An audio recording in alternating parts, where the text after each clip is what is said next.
Hi viewers, welcome to Ambi Samil Ulagam. நான் தான் உங்க அம்பிகா ஹேமந்த். இன்னைக்கு நம்ம சேனல்ல பார்க்க போறது என்னன்னா பீட்ரூட் வச்சு சட்னி செய்ய போறாங்க. Yes, beetroot chutney. எப்படி செய்யலாம்? இதுக்கு தேவையான பொருள் என்னங்கறத வரிசையா பார்த்தறலாம் வாங்க.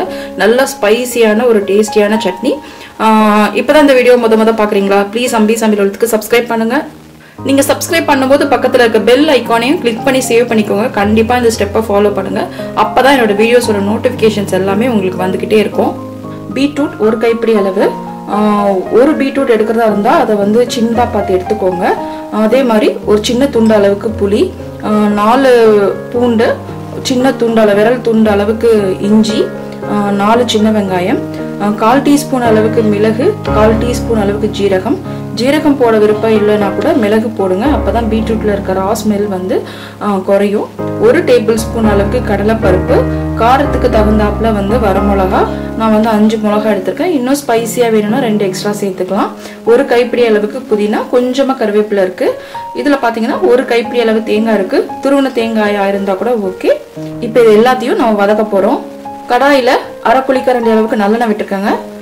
எண்ணெய் நல்லா காஞ்சதும் கடலைப்பருப்பு, மிளகு, சீரகம், அதோட சேர்த்து நம்மளோட பூண்டு, இஞ்சி, வெங்காயம், வரமிளகா, புளி. வரமிளகா ஓரளவுக்கு வதங்கணும்னா வெட்டி வச்சிருக்கிற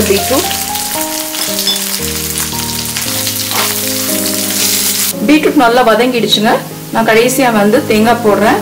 தேங்காய் போட்டுட்டு ஸ்டவ் ஆஃப் பண்ணிடலாம். ரொம்ப நேரம் வந்து தேங்காயும் வந்து எண்ணெயில வறுப்படணும்னு அவசியம் இல்லை. அதோட சேர்த்து இந்த கருவேப்பிலை, கொத்தமல்லி இது எல்லாத்தையும் ஒன்றா போட்டு இப்போ ஒரு 2 செகண்ட் சும்மா அந்த சூட்லேயே கலந்து விட்டோம்னா அது நல்லா வதங்கிக்கும். நல்லா ஆறணும்னா உப்பு சேர்த்து சட்னி பதத்துக்கு அரைச்சி எடுக்கணும். இந்த பதத்துக்கு அரைச்சி எடுத்துருக்காங்க.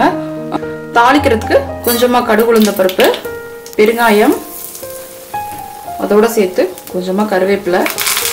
சூப்பர் டூப்பரான பீட்ரூட் சட்னி வந்து தாளிச்சு கொட்டியாச்சுங்க. ரொம்ப டேஸ்டியாக இருக்கும், ரொம்ப ஹெல்த்தியானது. ட்ரை பண்ணி பார்த்தீங்கன்னா உங்களுக்கே ரொம்ப ரொம்ப ரொம்ப பிடிக்கும். அடிக்கடி செய்ய ஆரம்பிச்சிருவீங்க. ஸோ பீட்ரூட்டில் எப்போ பார்த்தாலும் நம்ம வந்து பொரியல், இல்லை கூட்டு, இல்லை பச்சடி அந்த வெரைட்டியை தவிர்த்து சட்னியும் பண்ணலாம். ட்ரை பண்ணி பார்த்துட்டு உங்கள் கமெண்ட்ஸ் என்னங்கிறத ஷேர் பண்ணுங்கள். கண்டிப்பாக அந்த வீடியோ உங்களுக்கு பிடிச்சிருக்கும்னு நினைக்கிறேன். பிடிச்சிருந்தா லைக் பண்ணுங்கள், ஷேர் பண்ணுங்கள், கமெண்ட் பண்ணுங்கள், மறக்காமல் சப்ஸ்கிரைப் பண்ணுங்கள். அதோட மறக்காமல் செஞ்சு பாருங்கள். அதை விட மறக்காமல் உங்கள் ஃப்ரெண்ட்ஸ் அண்ட் ஃபேமிலிக்கு ஷேர் பண்ணி விடுங்க. நீங்கள் ஷேர் பண்ணுறது மூலமாக நம்ம சேனல் இன்னும் கொஞ்சம் வளர்கிறதுக்கு ரொம்ப ரொம்ப ஹெல்ப்ஃபுல்லாக இருக்கும். தேங்க்ஸ் ஃபார் வாட்சிங்.